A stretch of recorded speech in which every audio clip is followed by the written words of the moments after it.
It's Wednesday, August 20th. In the headlines, the Planning Institute of Jamaica says the economy grew by 1.4% in April to June quarter. In business news, inflation increases. Regionally, in Antigua and Barbuda, U.S. tariffs set to push up cost of vehicle spare parts. And in sports, in Trinidad and Tobago, Java Cricket plans to engage young players across 47 communities. This is the news on PBC Jamaica.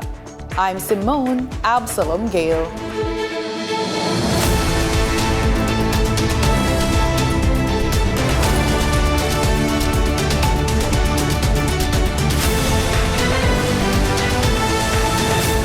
Jamaica's economy recorded an estimated 1.4% growth for the April to June quarter compared to the same period last year.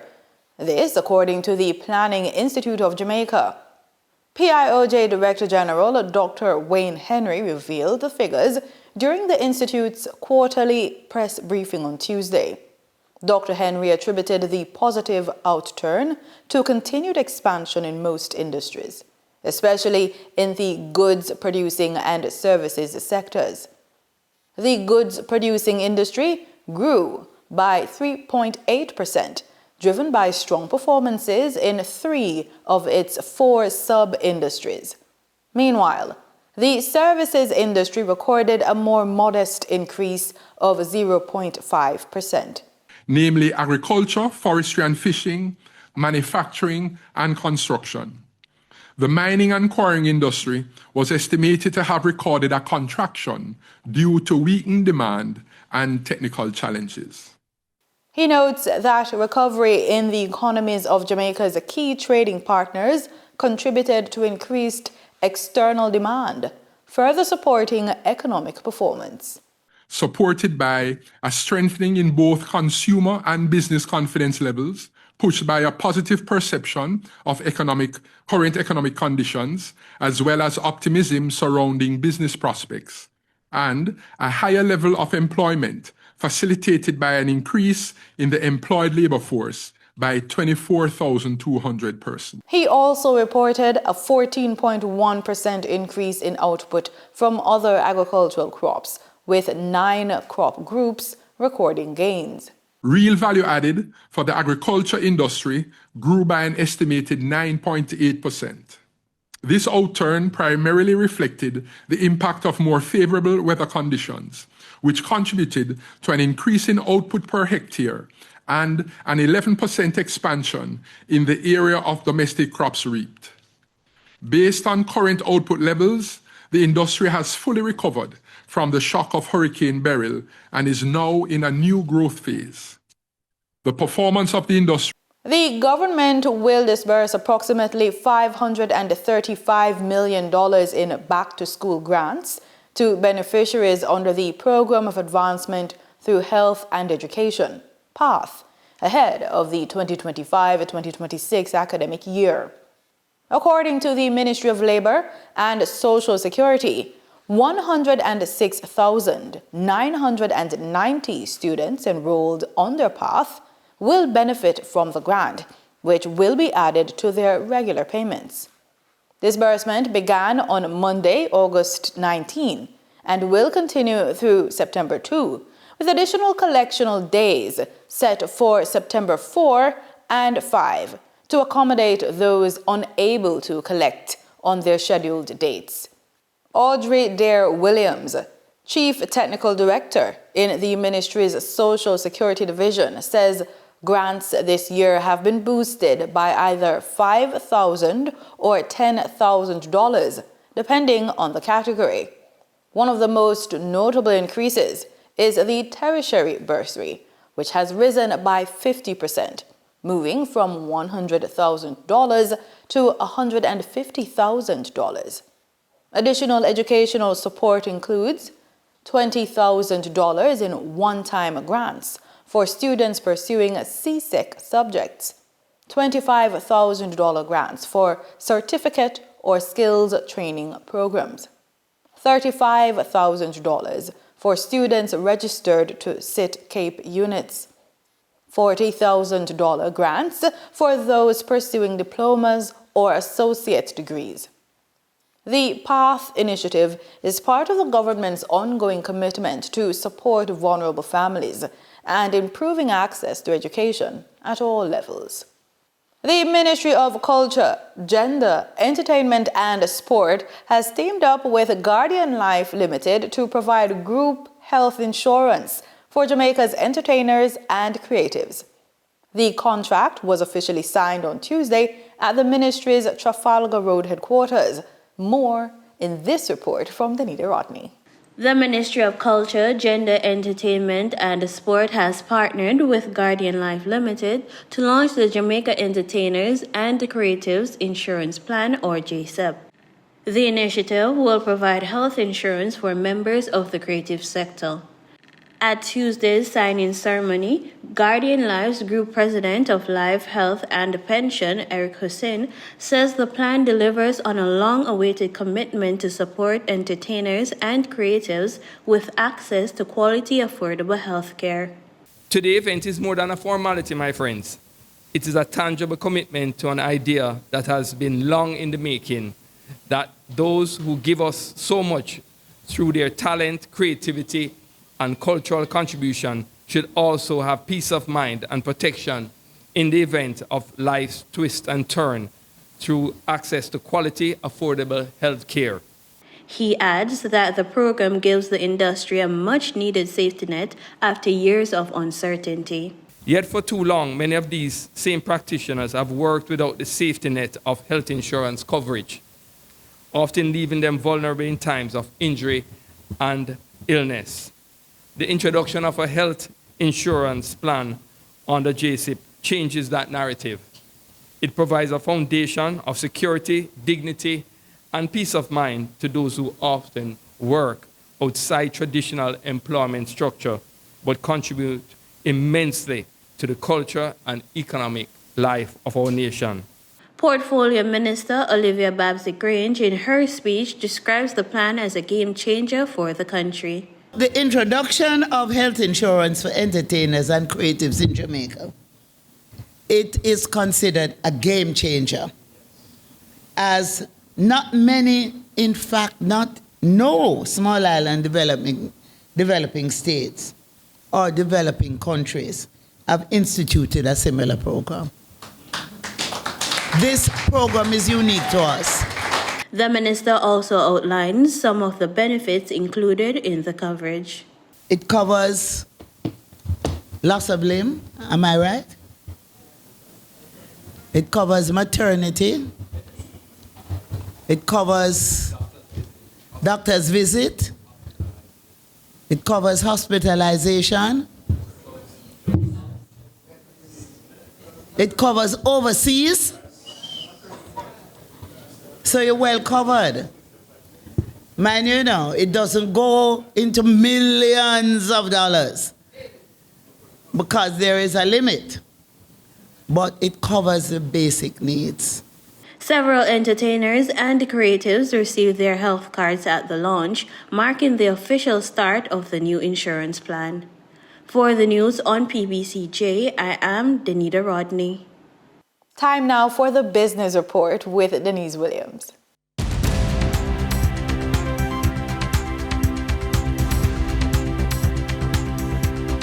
Welcome to today's business report.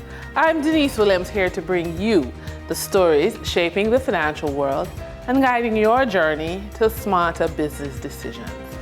Let's dive into the top headlines. Consumers paid higher prices for poultry, residential rent, and eating out. Annualized inflation for July 2025 rose 3.3%, according to the Statistical Institute of Jamaica's latest All-Jamaica Consumer Price Index. When compared with July 2024, prices in both the food and non-alcoholic beverages division and housing, water, electricity, gas, and other fuels segment of the CPI grew by 3.7%. Meanwhile, prices in the restaurant and accommodation services were up 6.3%. In particular, the price of mixed parts, whole chicken, chicken frankfurters, and turkey neck was higher than a year ago. In addition, consumers paid more for ripe bananas, oranges, watermelon, and dried coconut than they did in July 2024. The Bank of Jamaica intervened in the foreign exchange market with US $30 million on Tuesday in order to help contain the slide in the value of the dollar and its negative impact on prices, inflation, and total spending.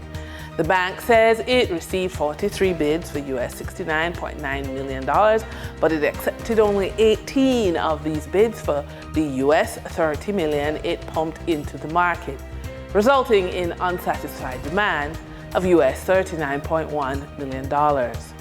The lowest bids were between 160.38 and 160.39 for $1. Juicy Beef Limited has opened 3 new restaurants in Florida and New York since the beginning of August. Located in Davie and Coral Springs, Florida, and Queens, New York, the Juicy Patties franchise were officially opened on August 2, 6, and 12, 2025. The Queens restaurant represents Juicy's 3rd location in New York, while Davie and Coral Springs brings Florida's total to 9. With these 3 new additions, the company now operates a total of 12 stores across the United States. For the trading period ending August 19, 2025, these were the most actively traded stocks.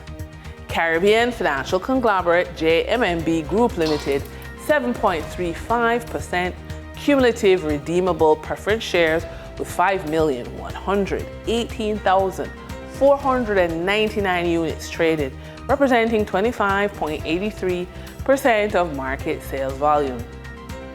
Alternative energy provider Wigton Energy Limited with 2,685,872 units traded, representing 13.55% of market sales volume.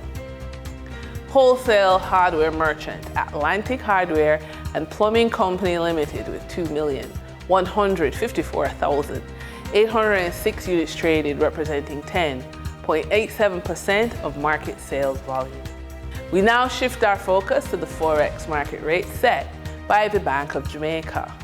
On August 19, 2025, the Bank of Jamaica reported US $75.84 million purchased and US $75.84 million sold by Forex traders. Forex traders earned $1.18 per dollar, selling the US at $161.05 and buying the US at $159.87. The Canadian dollar netted Forex traders $5.64 per transaction, with selling at $119.37 and buying at $113.73. The British pound yielded Forex traders $1.04 in profits, with selling at $215.54 and buying at $214.50. For our credit report tip of the day, for many entrepreneurs, the biggest roadblock to growth isn't vision or drive, it's access to funding. Banks have strict requirements, and when your credit score is under 600, the path to approval may seem impossible. But with the right strategy, you can still position yourself as a credible borrower and secure the financial tools to grow your business. The good news, even with a score under 600, there are smart ways to approach your banker and position yourself for success. You can ask about secured credit card or credit builder loans. Start with lower risk products such as an auto loan or secured credit card before the mortgage, and keep credit utilization under 30%. When you're building something from nothing, when business slows down or life feels quieter, it's not a setback, it's strategy time. Professional women over the age of 45 can use this season to rest, reset priorities, and relaunch with new wealth building moves that create lasting resilience. Here are some ideas. Consolidate loans for lower rates. automate savings and investments, and start a business credit file separate from your personal credit. And that wraps up today's business report. I'm Denise Williams, reminding you that every financial decision is a step toward your future. Until next time, stay focused, stay informed, and keep striving for success. See you soon. In regional news, Inter-Caribbean Airways continues to broaden its partnership with Barbados. On Tuesday, history was created when the Spirit of Barbados Inter-Caribbean Airways aircraft was unveiled at the Grantley Adams International Airport under the auspices of Prime Minister Mia Mottley. CBC News' Nesta Henry has that story. The aircraft Spirit of Barbados, owned by Inter-Caribbean, landed at the Grantley Adams International Airport around 2 p.m., proudly displaying the national flag on its tail and the We Gathering logo on the main body. Prime Minister Mottley says that the airline continues to be a major source of connectivity from the northern and southern parts of the region. Your presence is welcome. I'm told that there is an FBO arrangement that should be allowing you to see you build some hangar space on this airport, and it should start, I'm told, by you in early first quarter of next year, first quarter of 2026. And in fairness, because you had to take care of business to protect the aircraft in the Turks and Caicos from the hurricane season, Barbados being slightly outside of that path, Turks would have received the first thing, apart from the fact that you are from there. PM Mottley says government is looking forward to engaging in discussions regarding opening up Latin America, in particular northeastern Brazil. Because that has significant implications for us, not just in terms of tourism, but also in terms of cargo, and in Barbados' ambition to become an agro-processing hub for the Southern and Eastern Caribbean and Northern Latin America. Because we were the hub for the wrong reasons, as I keep saying, we must now become the hub for the right reasons. But we can't become a hub without instruments of transport. In the midst of the COVID-19 pandemic, Inter-Caribbean Airways entered Barbados and the Eastern Caribbean islands. In December 2023, the airways deepened its roots in Barbados by launching Flight Support Barbados Limited. What began with 70 employees has doubled to now employing over 140 Barbadians, creating meaningful careers and opportunities in aviation. Last February, Inter-Caribbean further extended its commitment by launching direct service between Barbados and Jamaica. Chairman of the Airways, Lyndon Gardiner, says the unveiling of branded aircraft symbolizes a deep and meaningful partnership flourished between the airline and Barbados over years of shared vision and mutual support. We have invested significantly in our presence here because we believe in the vision that Prime Minister Mottley and her government have articulated for this nation's future. We have worked throughout challenges together, finding solutions that honor our shared commitment to regional connectivity. Chief Executive Officer of the Barbados Tourism Marketing Inc., Andrea Franklin, says at the end of the financial year ending March 2025, Inter-Caribbean Airways contributed just about 40% of available seats into Barbados from the region. The debut of this specially branded aircraft provides a welcome level of heightened visibility for brand Barbados in this regard. Members of the Barbados Cadet Corps participated in the unveiling ceremony. Nesta Henry, CBC News.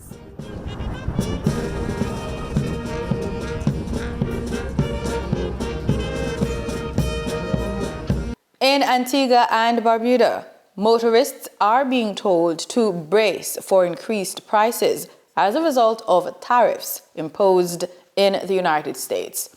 General Manager of Antigua Motors, Paul Ryan, says some dealers have already received notification of pending increases.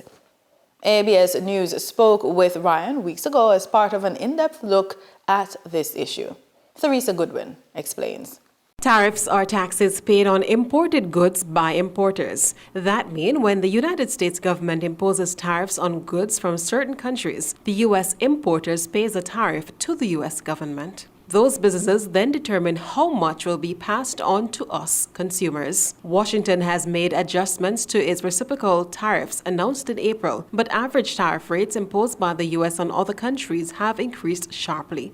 ABS News has been investigating whether Antigua and Barbuda's vehicle dealers have so far been affected by the tariffs. General Manager of the Antigua Motors, Paul Orion, explained to us in May that dealers typically import vehicles directly from Japan, Thailand, Indonesia, and other regions and may not be directly impacted by U.S. tariffs. However, he told us in that interview spare parts are a different story.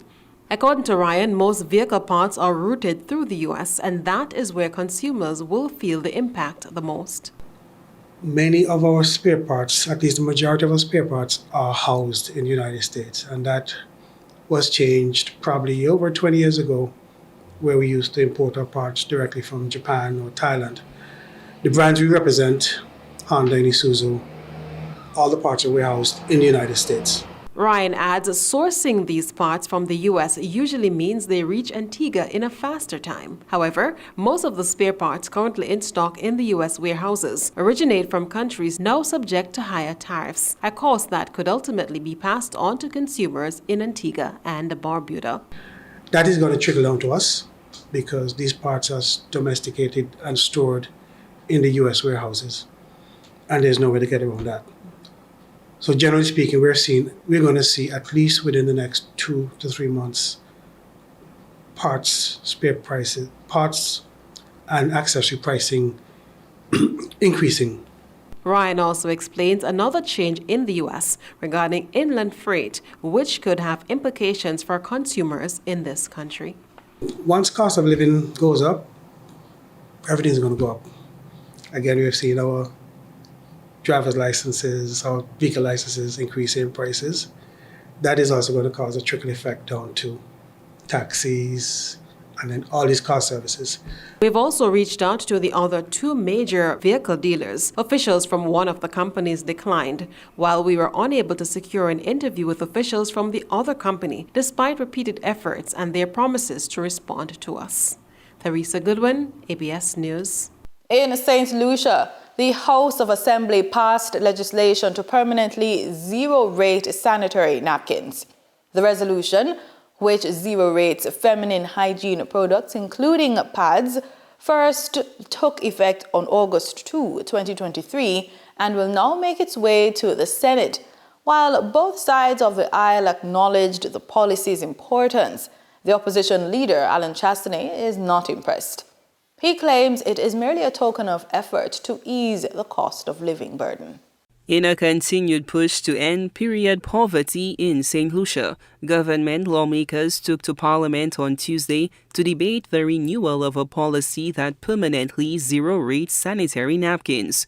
Prime Minister Philip J. Pierre confirmed the government's efforts to make sanitary products more affordable. We are looking at the renewal of the zero rating of that. It was always, these sanitary products were always zero rated, I think, a year ago, and now they're going to be causing them to be zero rated forever.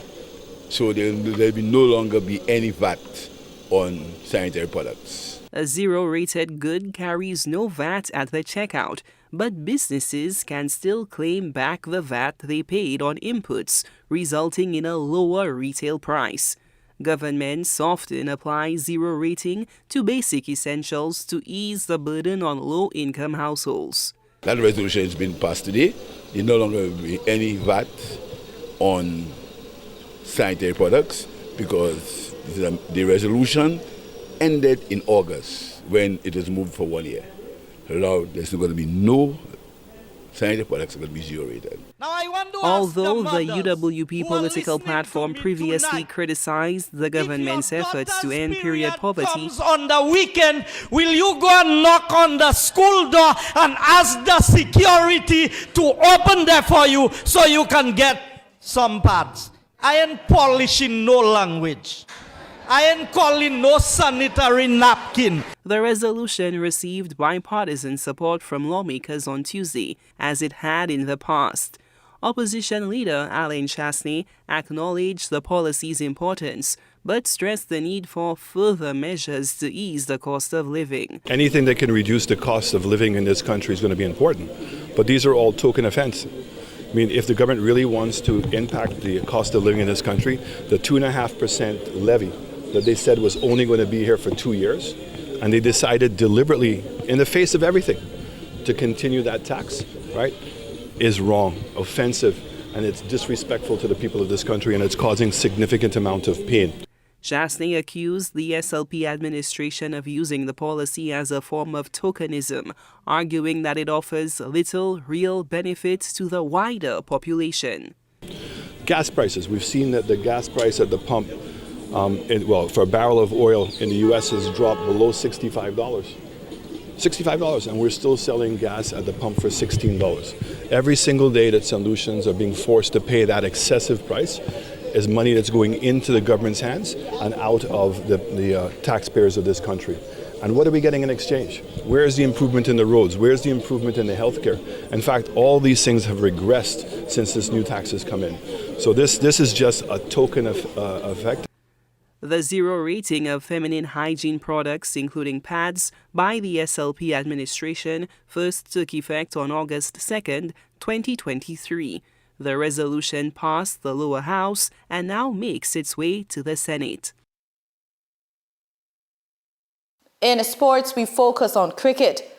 The Sports Company of Trinidad and Tobago, in collaboration with the Ministry of Sport and Youth Affairs, has launched the Java Cricket Program, a nationwide school vacation initiative running from July 14th to August 28th, designed for boys and girls ages 7 to 17. The program delivers twice-weekly sessions at 47 community venues across Trinidad and Tobago. Positioned as a structured and holistic intervention, the Java program blends on-field coaching with off-field development. Participants receive instruction in cricket fundamentals and team play while also engaging in life skills education that emphasizes discipline, teamwork, leadership, and communication. The initiative encourages healthy, active lifestyles during the July-August break and aims to reduce screen time by promoting regular physical activity. Organizers project a reach of more than 2,000 children, offering them consistent, high-quality coaching and early exposure to recognized development pathways. By activating shared public spaces in nearly 50 communities, the program is expected to strengthen community cohesion and engagement. It also places a clear emphasis on talent identification and acquisition, creating a visible grassroots pipeline while boosting the Ministry of Sport and Youth Affairs and Sport TT's leadership profile in youth sport. Sport TT has outlined a continuity plan designed to convert Java participation into long-term opportunities. Following the program's completion, zonal under 13 and under 15 programs are set to launch in September 2025, with teams formed based on talent identified across various initiatives, including the Java sessions. Partnerships with secondary schools and cricket zones will be strengthened to maintain support structures, provide consistent training environments, and monitor player progression through zonal development systems. And that's the news on PBCJ. You can follow us on our social media platforms at PBCJamaica. Thank you so much for watching, and do remember, we are the People's Station.